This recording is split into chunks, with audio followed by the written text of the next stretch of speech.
The latest Snow White trailer has finally dropped, and Disney has two problems: the story they're trying to tell and Rachel Zegler.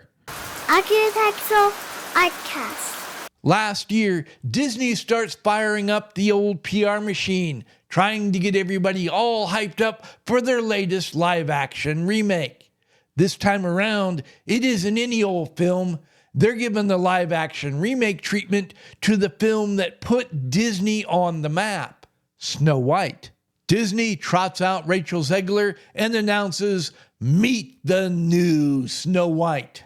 For those not already familiar with Rachel, they got to know her real quick. She just couldn't help herself. She couldn't keep her cake hole shut. Weird.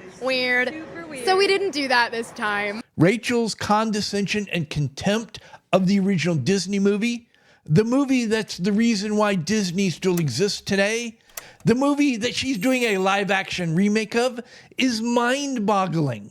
The backlash was immediate and intense. Rachel managed to piss off everybody. At some point, somebody from Disney pulled Rachel aside and jerked a knot in her tail. She went from willing to express her opinions to anybody with a microphone to complete radio silence in an instant. We didn't see her for quite some time.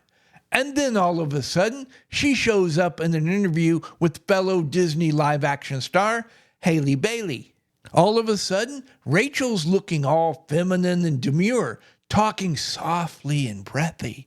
With the new clothes comes a whole new attitude. She loves the original Disney movie. In fact, it meant so much to her growing up. She loves everything Disney's ever done. She loves Halle Bailey. She loves herself. She loves the audience. Love, love, love. Disney came out and said, "Don't listen to Rachel. She doesn't know what she's talking about. We have no idea where she got those crazy ideas from. Definitely not the script or anything we might have filmed already. We are dedicated to telling a story you, the audience, is going to love. We are so dedicated, we're going to go back and refilm a bunch of scenes." Now, again, it has nothing to do with the prior script or anything Rachel said. We're just dedicated to making a movie we know you will love. As is the nature of these things, the controversy dies down and the public moves on. Now, don't get me wrong, Rachel's still talking, still saying all sorts of controversial things, but mostly it's off in the corner where the general public doesn't notice. The thing taking up all the oxygen in the room this fall, the presidential election. A lot of celebrities felt compelled to give their opinion on who they thought the public should vote for.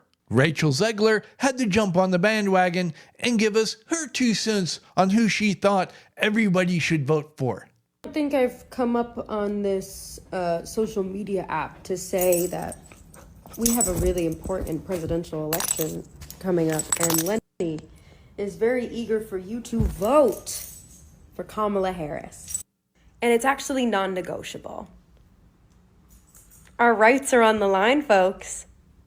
Our reproductive rights. Come on. Go vote blue. And if you disagree with this sentiment, just hit the unfollow button.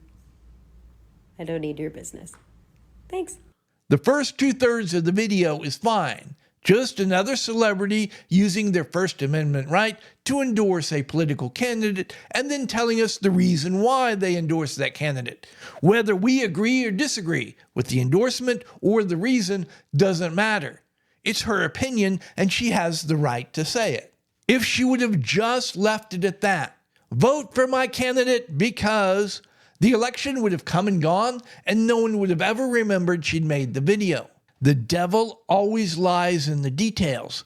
It's that last 1/3 that changes the entire context of the whole video. The video is no longer about persuasion.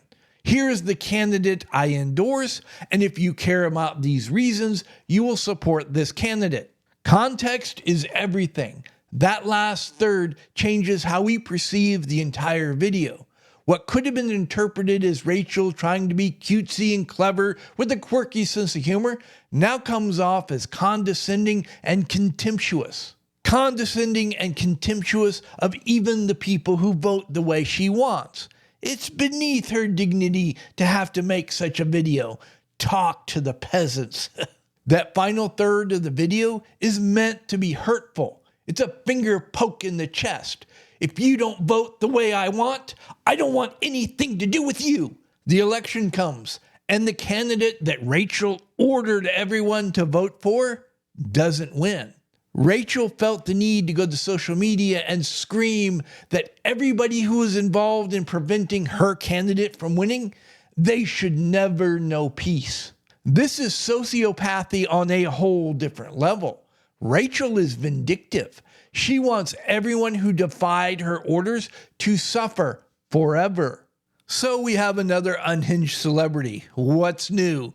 Old as time. What's new is that Disney has a long-term problem. Y'all know that big group of Americans that Rachel just wished eternal suffering upon?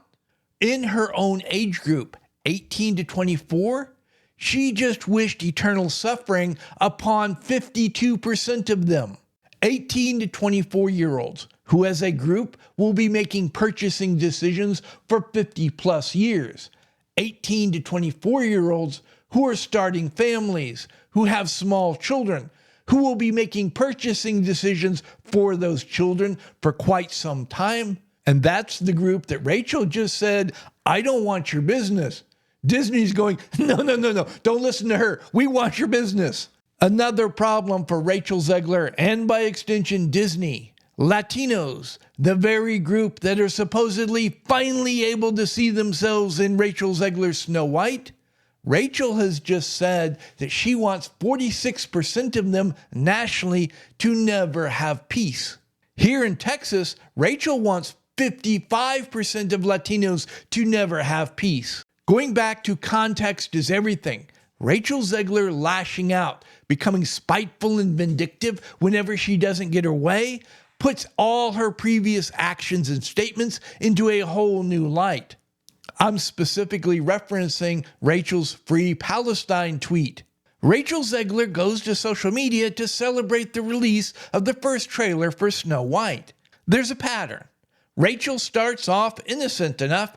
Yay, we did it. This is so wonderful. I'm so happy. I love everybody. But then she can't help herself. She has to end with a parting shot. She has to take sides in the ongoing conflict in the Middle East. The question, why was the release of the Snow White trailer and the ongoing conflict in the Middle East connected in Rachel's mind? Why did she feel compelled to talk about them in the same message? There's an obvious answer. Gal Gadot. If you're willing to wish eternal suffering, damnation on more than 78 million Americans, then what's the big deal about stirring up a little racial animus towards a co-star that everybody keeps saying is a whole lot better looking than you are? Randy, you don't know what's in Rachel's heart. You're right. I don't know what's in Rachel's heart, but I've seen this pattern before. In academia, we called it imposter syndrome. Let's say, for argument's sake, you may or may not have gotten a degree for other reasons besides earning it. And because of this dubious degree, you find yourself in a position where you have a job you're not qualified to hold. After the euphoria of getting the job, the money, the power, the social position all starts to wear off, it starts to dawn on you, maybe I didn't earn this. Maybe I don't deserve this. Maybe I shouldn't be here. And it starts to mess with your mind. You start to feel the need to justify yourself. No, I really do belong here. You become the loudest voice in the room, aggressively pushing your opinions. You're trying to prove to everybody, mostly yourself, that you really are the smartest person in the room, and nobody is allowed to question you. Whenever you face a setback, article not published, you don't get the grant, you don't get the promotion, it's not your fault. No. The system's rigged against whatever checkbox that allowed you to get the diploma, the job in the first place. Yeah, this allows you to wave away the failure, not have to deal with it, but it further reinforces the idea, maybe I don't belong here. Maybe I don't deserve this. Spiraling ever down. As you struggle more and more, Because remember, you're not qualified for this job. You become incredibly insecure and paranoid. You become spiteful and vindictive, lashing out at anybody you perceive to be a threat. Eventually, you're like a rabid dog, biting yourself because no one else will get close enough to let you bite them. I don't know about y'all, but it sure does look like to me that Rachel Zegler is in the throes of imposter syndrome. It would explain her need to convince everybody how smart she is and how superior she is. It would explain why every time Rachel Zegler faces criticism or backlash for whatever she says or does, it's never her fault.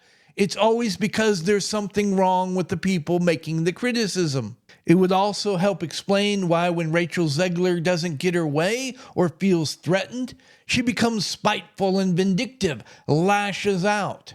It would also help make sense of the interview between Rachel Zegler and Halle Bailey. A lot of people have said the interview was kind of weird because it just deteriorated into the two of them telling each other how much they love each other and how much they love each other's work. You have two people in a similar situation. It's been alleged that Disney hired both of them for their positions for reasons other than their talent. They're both suffering from imposter syndrome. When they say to each other, "I love you, I love your work, I love everything you do," the subtext, what they're really saying to each other, "You belong." "Why, thank you. I think I belong too. You belong as well. We both belong." They're trying to legitimize themselves, the positions they hold in society, the roles they've gotten in their careers, by legitimizing all that in the other person. They're not affirming each other. They're just using each other to legitimize themselves. Another symptom of imposter syndrome. When it comes to Rachel Zegler, I'm of two minds. On a human level, having seen people firsthand who suffered from imposter syndrome, it's a living hell. I wouldn't wish that on my worst enemy. I have deep-seated empathy for Rachel. On the other hand, having seen firsthand the consequences of allowing spite and vindictiveness to take over your personality, evil. I have very little sympathy for who Rachel Zegler has allowed herself to become. At the end of the day, Rachel, like everybody else, could have said no. They could have said, "No, I won't take the job. I won't take the job under the conditions you're offering. I know what you're up to, and I won't be a pawn in your game." If you say yes, you're taking the first steps on a journey that 9 times out of 10 leads nowhere but tragedy. On the other hand, I feel nothing but disgust and contempt for Disney, and anybody else for that matter, who hires people for all these other reasons than merit. Hires people for positions they're not qualified to hold. They set them up for failure, knowing they're going to fail. Don't care because they get some sort of benefit, short-term, long-term, whatever. But once the person is no longer useful, either because they're no longer capable of functioning, become a liability, or the benefit has gone away, they throw them away. Use, abuse, throw away. But then again, that's a story as old as Hollywood. Disney's been desperately trying to hide their new Snow White trailer. Find a way to get it out so people can see it, but yet at the same time not have a big backlash like last time. They realize they have a big problem on their hands. They're looking at losing a lot of money at a time where Disney can't afford to lose money. But it's hard to have much sympathy for them because this entire situation is a product of their own making. Disney created Rachel Zegler. They hired her for her inalienable traits so they could use those traits as a weapon and shield in an effort to make money. At the most inopportune moment, Disney lost control of Rachel Zegler. She's gone rogue, become part of the destructive cycle that's tearing Disney apart. Couldn't happen to a nicer group of people. At any rate, I hope I've given you all something to think about, and until next time, y'all be safe. If y'all are still here, Thank you very much. I really appreciate it. While you're at it, why don't you like this video, subscribe to the channel, click that notification bell. You can hear me yammer on about something else next time. And feel free to share this video far and wide. Please like and subscribe. Please leave a comment.